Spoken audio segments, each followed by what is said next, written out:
Ako nga po pala si Mika at ang kwento ko ngayon ay ang kwento ng aking lolo. Hindi ko naabutan ang aking lolo pero ang kwentong ito ay madalas ikwento sa akin ng aking mama tungkol sa kanyang tatay, which is yung lolo ko nga po.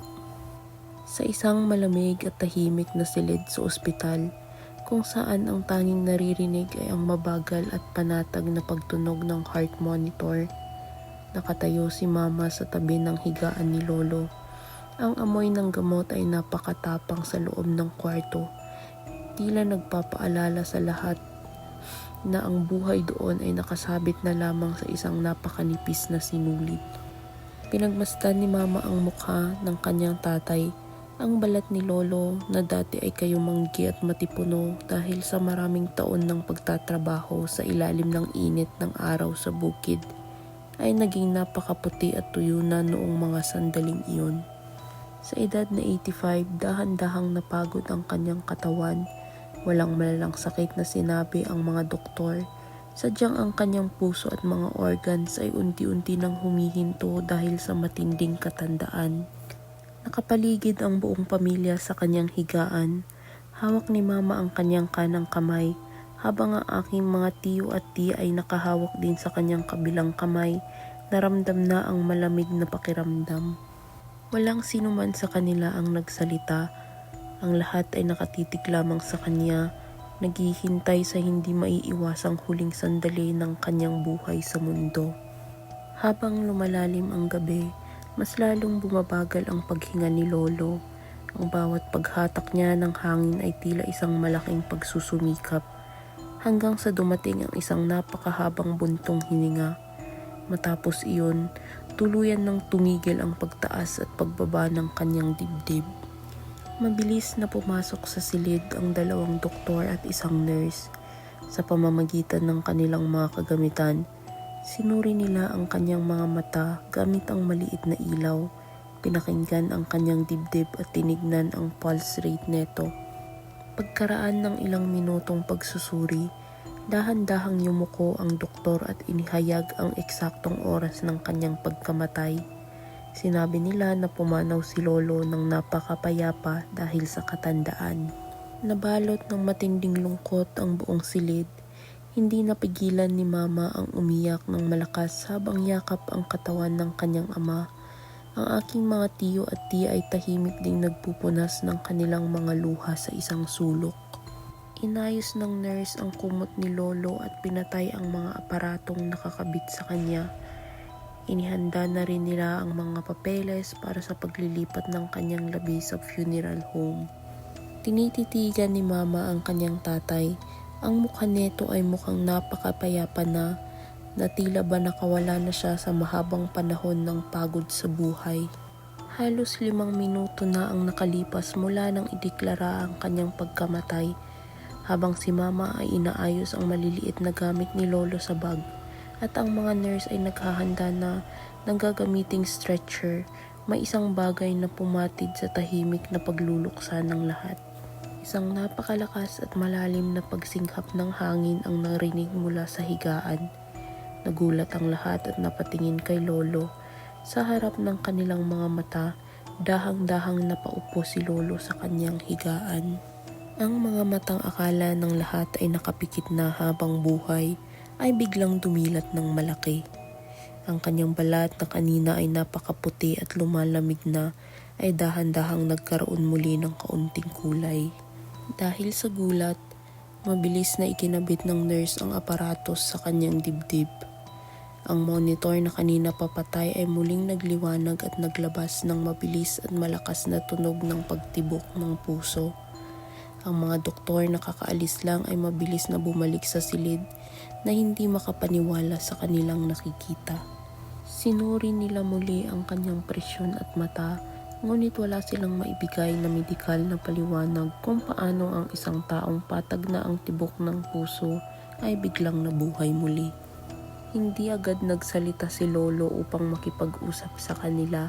Sa halip, ang kanyang mata ay nakatitig lamang sa isang maliwanag na sulok sa itaas ng silid, na tila ba may nakikita siyang isang bagay o isang lugar na hindi kayang makita ng iba. Maya-maya pa ay nagkwento na si Lolo kung ano ang nangyari. Nakarating pala si Lolo sa isang napakalaking pintuan na gawa sa nagniningning na ulap at maliwanag na ilaw. Sa tapat ng pintuang iyon ay nakatayo ang tagapagbantay ng kalangitan na nagpakilalang si San Pedro. Pinagmasdan nito si Lolo at tinanong kung handa na siyang pumasok sa lugar ng walang hanggang pahinga. Ngunit bago pa man tuluyang humakbang si Lolo papasok sa liwanag, itinuro ni San Pedro ang kanyang mga bulsa at tinanong siya kung wala ba siyang nakalimutang mahalagang bagay sa mundo ng mga buhay. Doon naalala ni Lolo ang isang bagay na napakahalaga sa kanya noong siya ay nabubuhay pa. Ang kanyang lumang swako na gawa sa matigas na kahoy ng bayabas. Sa mga hindi po nakakaalam kung ano ang swako, ito po ay ginagamit ng mga matatanda noon sa paninigarilyo. Pepa naman po ang tawag sa Tagalog pero sa Ilocano po ay masanay kaming tawagin itong swako. Ito ang paborito niyang gamitin tuwing hapon habang nakaupo sa papag sa ilalim ng puno ng mangga sa kanilang bakuran. Sa kanyang pagmamadaling umalis dahil sa panghihina ng katawan, naiwan niya pala ang pepang ito sa drawer sa tabi ng kanyang higaan sa kanilang bahay. Dahil sa sobrang kagustuhan niyang bitbitin ang tanging bagay na nagbigay sa kanya ng payak na kaligayahan sa lupa, pinagbigyan siya ni San Pedro na bumalik muna sa mundo upang kunin ito. Nang maunawaan ni Mama ang ibig sabihin ni Lolo, mabilis niyang hinalukay ang maliit na bag na naglalaman ng personal na gamit ni Lolo na dinala nila mula sa bahay. Nagbabaka sakali siya na baka naisama niya ito noong nag-iimpake siya. Sa pinakailalim ng bag, nahanap niya ang itim at luma ng swako ni Lolo. Dinala agad ito ni Mama sa tabi ng kanyang higaan at dahang-dahang inilagay sa kanyang mga nanginginig na kamay. Nang maramdaman ng daliri ni Lolo ang kilalang porma at hugis ng kanyang paboritong swako, huminto siya sa pagtitig sa malayo. Tumingin siya sa kanyang kamay at isang napakalalim, napakapayapa at masayang ngiti ang gumuhit sa kanyang kulubot na mukha. Dahan-dahan niyang inilapit ang swako sa kanyang dibdib at niyakap ito ng mahigpit. Sa loob ng 2 oras, walang anumang usapan na nangyari sa loob ng silid maliban na lang sa kwento ni Lolo. Ang buong pamilya ay nakapalibot lamang sa kanya, tahimik na pinagmamasdan ang bawat paghinga ni Lolo. Ang kapaligiran ay hindi na puno ng takot o gulat, kundi ng isang napakalalim na paggalang sa isang natatanging kaganapan. Panatag na si Lolo. Nakaiga na siya ng maayos, hawak ang kanyang paboritong gamit, at unti-unti nang naghahanda sa kanyang muling pag-alis. Halos 2 oras mula nung muling nabuhay si Lolo, dahan-dahang bumagal muli ang paghinga niya. Ang kanyang puso na binigyan lamang ng kaunting oras upang matupad ang kanyang huling simpleng kagustuhan ay dahan-dahan na ring bumagal. Ipinikit ni Lolo ang kanyang mga mata nang may ngiti pa rin sa kanyang labi. Ang bawat paghatak niya ng hangin ay naging mas mahinahon kumpara noon. Walang anumang bakas ng sakit o hirap sa kanyang mukha.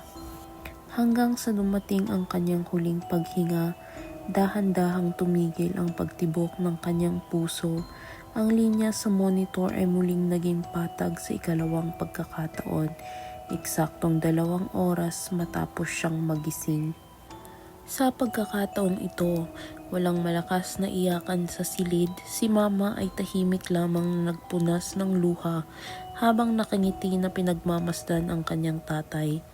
Alam ng lahat na sa kanyang muling paglakad patungo sa malaking pintuan ng liwanag sa ulap, bitbit na ni Lolo ang kanyang paboritong swako. Handang-handa na para sa kanyang permanenteng pagpapahinga sa kabilang buhay. Mula noon ay lalo pang nagtibay ang paniniwala ng pamilya namin sa Diyos. Hindi na rin nalulungkot si Mama tuwing death anniversary ni Lolo dahil alam niyang nasa mapayapang lugar na siya.